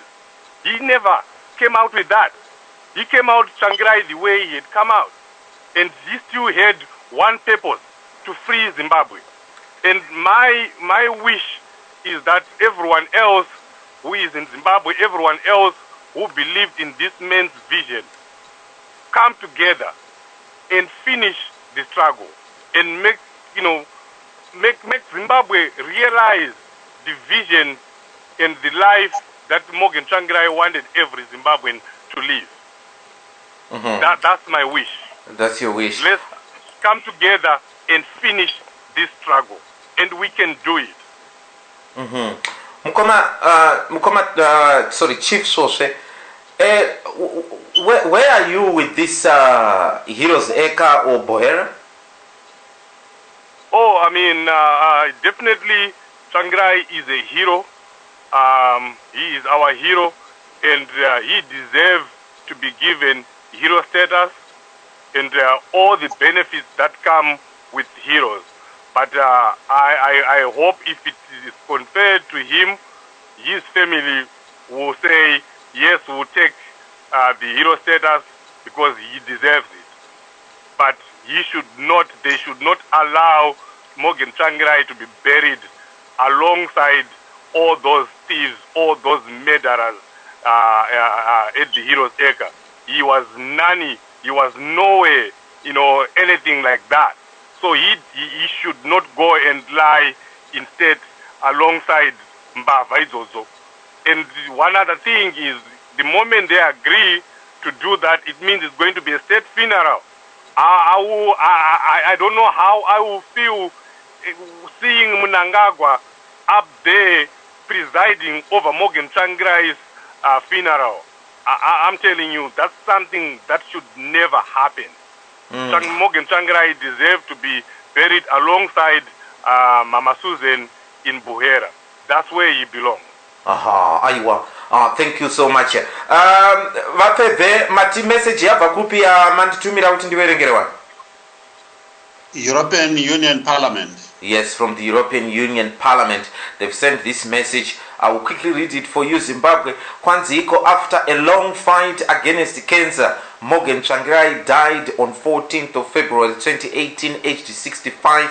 He led the movement for democratic change in Zimbabwe throughout my time as a parliamentarian, while in our Miagri way, we did what we could to offer him support in his struggle.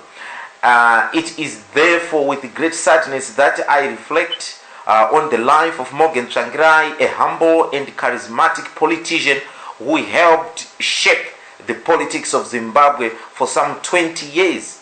Tsvangirai, the son of a bricklayer born in the Midlands of what was then Southern Rhodesia, became one of the most influential politicians in modern Africa and the sharpest critic of long-time dictator Robert Mugabe.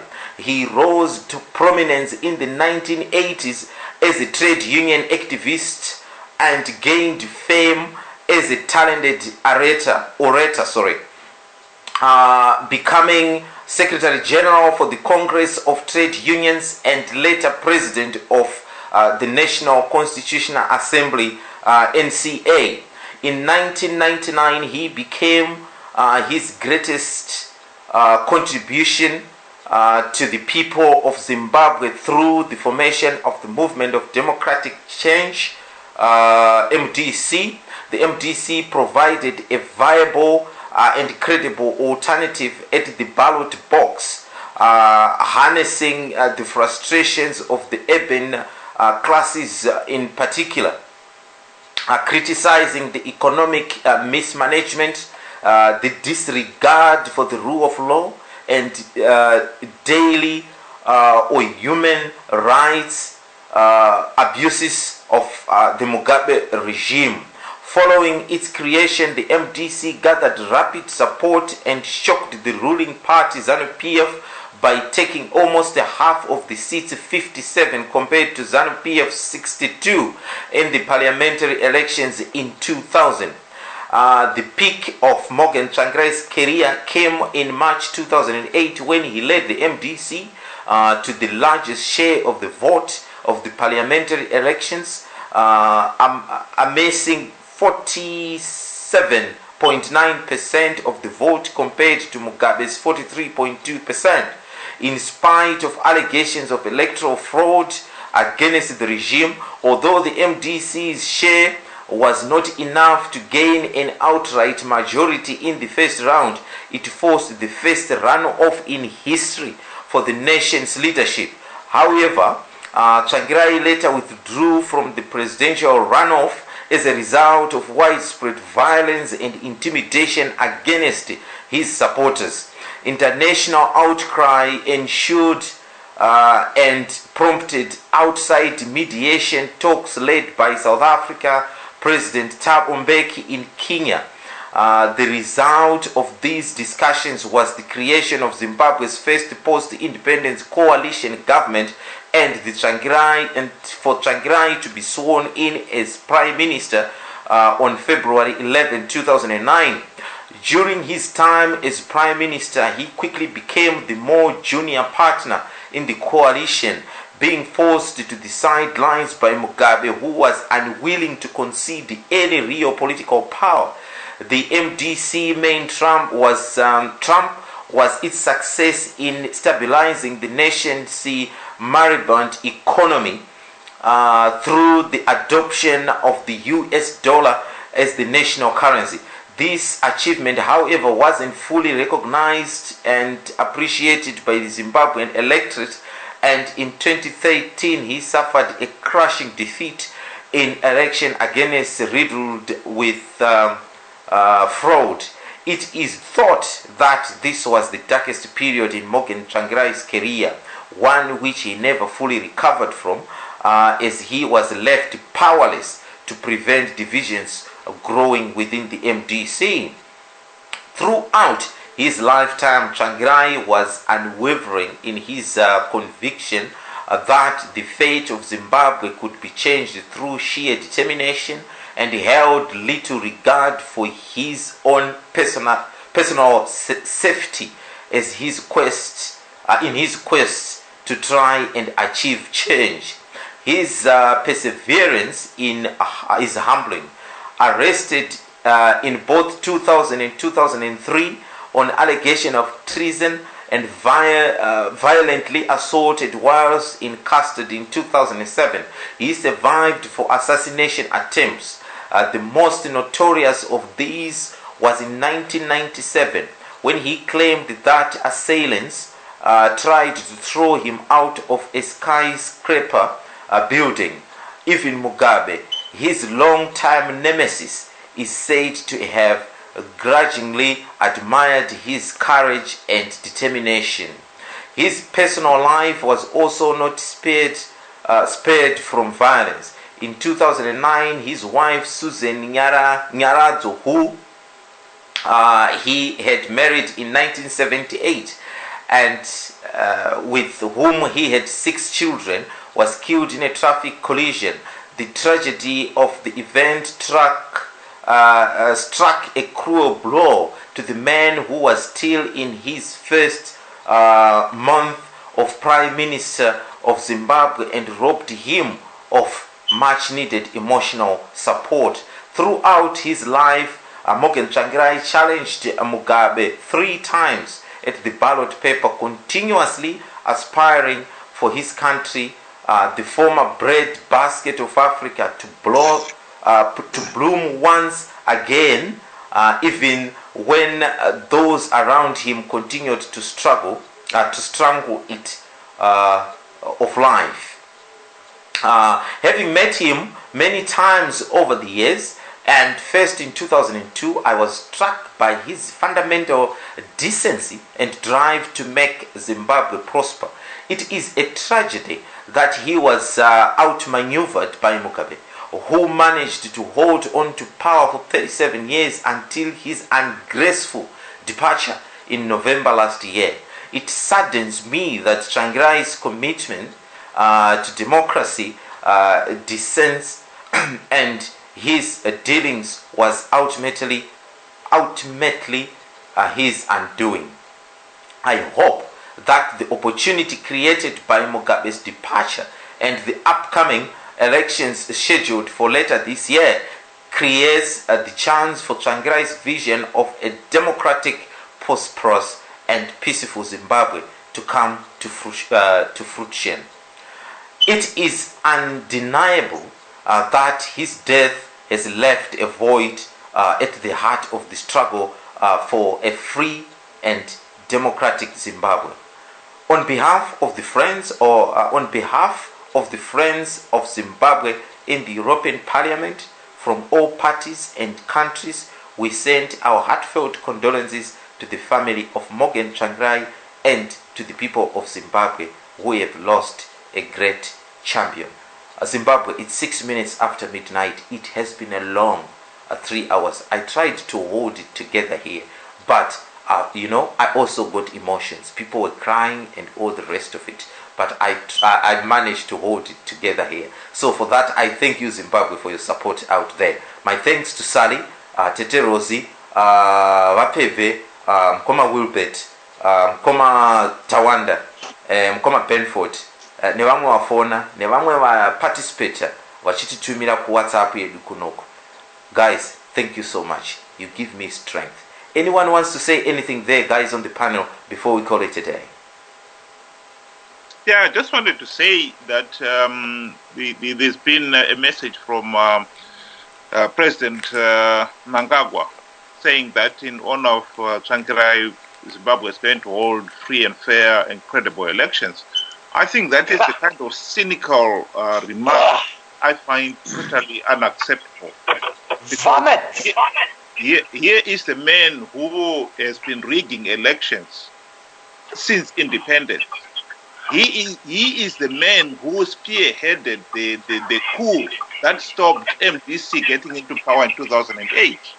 And even after this last coup in November, he has been promising free and fair elections, and yet he has not implemented any of the democratic reforms necessary to make that possible. So he knows, on one hand, he is, during the day, he comes out and says he's going to hold free and fair elections. And at night, he continues with his vote rigging schemes. A month ago, he's the one who presided over paying the chiefs that bribe of the new cars. And we know that chiefs will flog much ordinary voters in the rural areas. Otherwise, if they don't vote for ZANU-PF, they're in serious trouble. So this is the kind of cynicism that I honestly find totally unacceptable personally. Okay, let me say something, DJ. Just a minute. Yeah.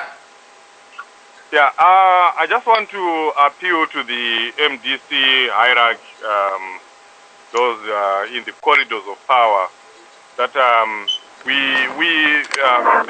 MDC is a democratic party. It's called Movement for Democratic Change, and they have to be seen to be practicing what they are preaching. This idea where someone is just thrust into power without a democratic process, it's unbelievable. It's disappointing. It's angering, and it shouldn't be allowed.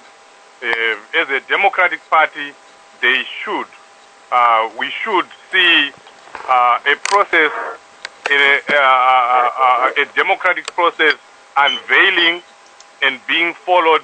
The constitution of the MDC, which we all have, which they have, we want to see that constitution being followed and an emergence Congress being called for, and then a leader emerging out of that Congress. We don't care who it is going to be, but it should be a leader who is coming from a Congress of the people, where the people are given a chance to choose a leader whom they want, not to have a group of people, a bunch of so-called leaders coming together and then saying, this is the leader we want. From the information we have, not even a vote was cast. The people just said, we are agreeing. We don't even know whether people were agreeing. Everyone who was in that room was in agreement. How are we going to challenge ZANU-PF? How are we going to challenge Mnangagwa saying you are an unelected leader? You came into power through an undemocratic means. What's the difference right now? It looks like we are now just the same.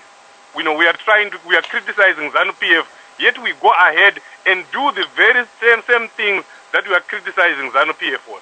I'm telling you, this is a circus, and the world is watching. The international community is watching. What the MDC is doing is not right. And I'm telling Mr. Pebe is there. He talks to those people who are in the corridors of power. The people are not happy, and they should do what they are supposed to do, a democratic process. If Chamisa comes out of that democratic process as president, then that's fine. Why is he afraid to go for Congress? We need a Congress in this People's Party. It's not an MDC party. It's not their party. It's a party of the people. And this is not what Morgan Tsvangirai died for. Morgan Tsvangirai was a democratic man. As much as they were criticizing him for being undemocratic, Morgan Tsvangirai was democratic because he never came to power, he never became president, and he never retained his presidency without a Congress. We want to see a Congress taking place in MDC. This is nonsense, what is going on right now. Right. Okay, Can I say I'll one quickly thing? Can I say one thing? two It's things, not please. political. It's not even political. Right, okay. You know what, guys, I don't really want to go into politics today. I think we'll leave that for another mine day. is not even political. Mine is not political. I just want to request that people refrain from attacking Tsvangirai's family. I just want MDC people to be respectful of his family. Okay, that's fine. Sally, you wanted to say something? Okay. I'm speaking straight to Chamisa. Okay. You disgusting little man for dishonoring this man while he was dying. And now you want to take away what he started and make it into a laughing stock. Please, MDC people, stop this man. This President Morgan Tsvangirai, and this is the first time I've ever said that, okay? President Morgan Tsvangirai never even went to his death peacefully because of this man and his minions. Please, don't let them destroy Morgan Tsvangirai's legacy. Okay, all right, Sally, those are very strong words. Thank you so much, Sally, for that. Welcome to the show. Hello, thank you very much, DJ. Yeah. I just want to let Tsvangirai speak for himself. Okay.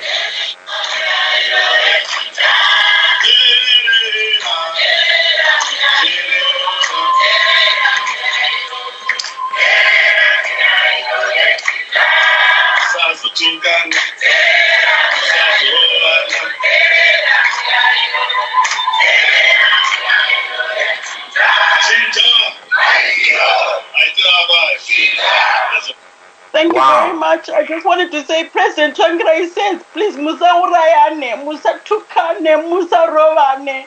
If anyone has any respect for Zimbabwe and the democracy of Zimbabwe, let this man's memory be recognized in this way. Gatibatane, please. Thank you very much. Thank you, DJ. All right. Thank you so much.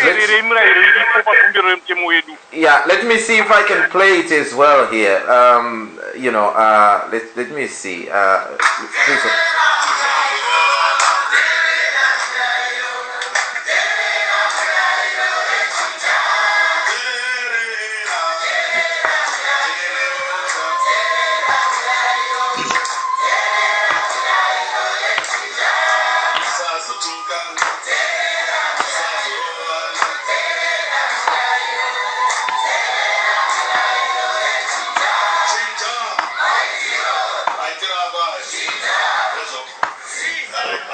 Right. Chinja. Those are Senator Zimbabwean. Thank you so much, Tete Aobi. I got the guys. People are very emotional out there, and we are human, and people can cry and can have that because it's one way to relieve the pressure that we've got inside us about this man, and that's life. Zimbabwe, let me just end here. I'll end here, and I hope to meet you all in good health next week on Thursday. Probably we have a good idea when Tsvangirai will be buried and all the rest of it, and what will be happening in the MDC. But from what I can gather, Wapeve, whichever power you've got to tell people out there, please be respectful to this man and the people of Zimbabwe are watching what you are doing in the party.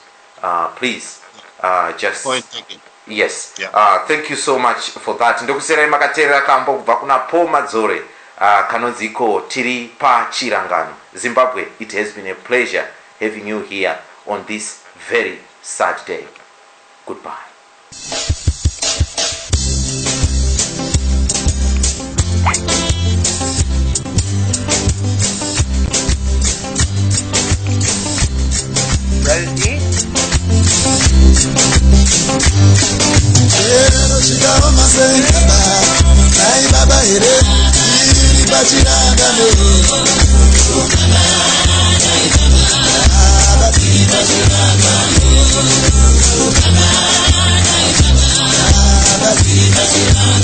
Rosie?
Baba,